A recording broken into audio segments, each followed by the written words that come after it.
সাক্ষী রেখে হাদিস কোরআনকে সামনে রেখে চ্যালেঞ্জ করছি, তোমাকে 5 লক্ষ টাকা আমি পুরস্কার দান করব। অ্যাকসেপ্ট করো তোমার হুকুম ক্ষমতা থাকলে। আলহামদুলিল্লাহি রাব্বিল আলামিন। উপস্থিত মঞ্চে সম্মানিত বিজ্ঞ ওলামায়ে কেরাম, হাজিরিন মজলিস, ইসলাম দরদি ভাই ও বাবাজিরা, পর্দার আড়ালের মা ও বোনেরা, সকলকে আমার আন্তরিক সালাম ও শুভেচ্ছা জানিয়ে পবিত্র দরবারে কিবরিয়াতে রাসূল করিম সাল্লাল্লাহু আলাইহি ওয়াসাল্লামের ওসিলাতে দোয়া যেন আল্লাহ পাক আমাকে সঠিকভাবে বুঝাবার, আপনাদের সকলকে বুঝার তৌফিক দান করেন। সকলকে আল্লাহুম্মা আমিন।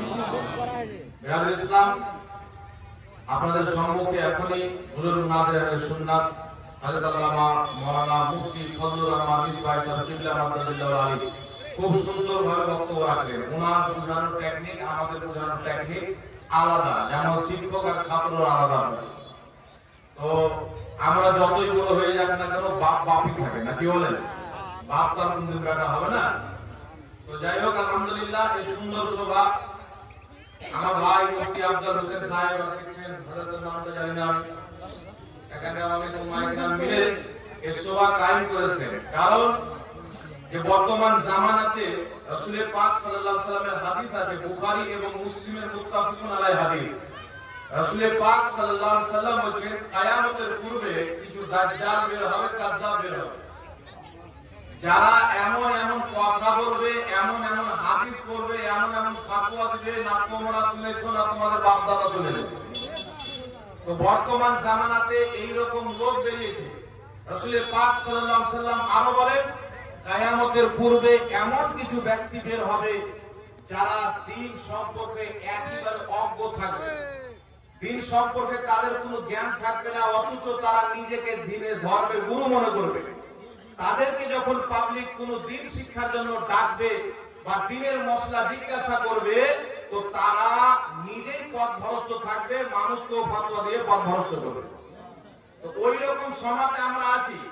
এখন হুজুর আমার নাম বলছিলেন, একজন নাম উঠেছে সিস্টার রাহুল। আমি ওকে সিস্টার এই জন্য বলি যে আমি অতক্ষণ পর্যন্ত তোমাকে বাপের বেটা মনে করব না যতক্ষণ পর্যন্ত তুমি আমার সামনে সরাসরি বসবে না। আর তোমাকে যদি ভয় লাগে যে ঝাড়খণ্ডের মধ্যে ভয় লাগছে, ইউটিউবের মাধ্যমে তোমার কানে যদি আওয়াজ যায় বা তোমার কোনো ভক্ত যদি তোমাকে খবর দেয়, আমি চ্যালেঞ্জ করছি, তোমাকে কোথাও যেতে হবে না, তোমার বাড়ি গিয়ে আমি প্রমাণ করব তুমি বলেছো প্রত্যেক নবী ইহুদি ছিল। আল্লাহর কসম খেয়ে বলি, যারা প্রত্যেক নবীকে ইহুদি বলে তারা মুসলমান না। কুরআন পাককে অস্বীকার করার কারণে স্পষ্টভাবে তারা কাফির হয়ে যায়। কাফিরের বাচ্চা দিন কাকে শিখাবে? তোমার তো বউ তালাক হয়ে গেছে। আল্লাহ পাক ইব্রাহিম আলাইহিস সালামকে বলছেন, তিনি না ইহুদি ছিল না নাসারা ছিল, তিনি মুসলিম ছিলেন। ইউসুফ আলাইহিস সালাম মুসলিম ছিলেন, ইয়াকুব আলাইহিস সালাম, সুলাইমান আলাইহিস সালাম মুসলিম ছিলেন। আর এই দুনিয়াকে বোঝাচ্ছে ইউসুফ ইহুদি, ইয়াকুব ইহুদি, ইব্রাহিম ইহুদি। তো এই রকম জাহিল মূর্খ যেই ব্যক্তি দেখে একটা হাদিসের লাইন করতে পারে না, আমি আর আগেও চ্যালেঞ্জ করেছি আর আজকে পর্যন্ত চ্যালেঞ্জ করছি, রাহুলকে কোথায় যেতে হবে না, আমি তার বাড়ি গিয়ে বসবো। আর যদি ভয় লাগে, আমার সামনে কেউ থাকবে না, আমি আর মাত্র একজন ক্যামেরাওয়ালা থাকবে, সামনে ক্যামেরা থাকবে। তুমি যদি আমার সামনে বুখারী তো বুখারী, কোরআন তো কোরআন, বাগদাদি কায়দা একটা পৃষ্ঠা শুদ্ধভাবে পড়তে পারো, 5 লক্ষ টাকা তোমাকে আমি পুরস্কার দিই।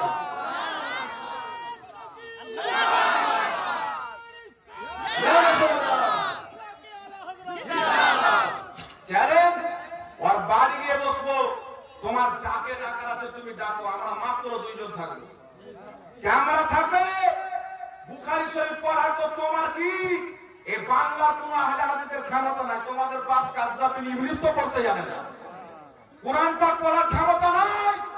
যদি বাগদাদি কায়দা, যেটা প্রথম শ্রেণীর ব্যক্তি প্রাইমারি, মা বাবা যখন প্রথম ছেলেকে মাদ্রাসায় ভর্তি করে, ওই কিতাবের 1 পৃষ্ঠা তো দূরে থাক, আলিফ বে তে সে এই শব্দগুলি যে আছে, এই শব্দটি তুমি যদি উচ্চারণ সহ পড়তে পারো, আমি এখানে বলে চলে যাচ্ছি না, হাজার হাজার লোকের সামনে আল্লাহকে সাক্ষী রেখে হাদিস কোরআনকে সামনে রেখে চ্যালেঞ্জ করছি, তোমাকে 5 লক্ষ টাকা আমি পুরস্কার দান করব।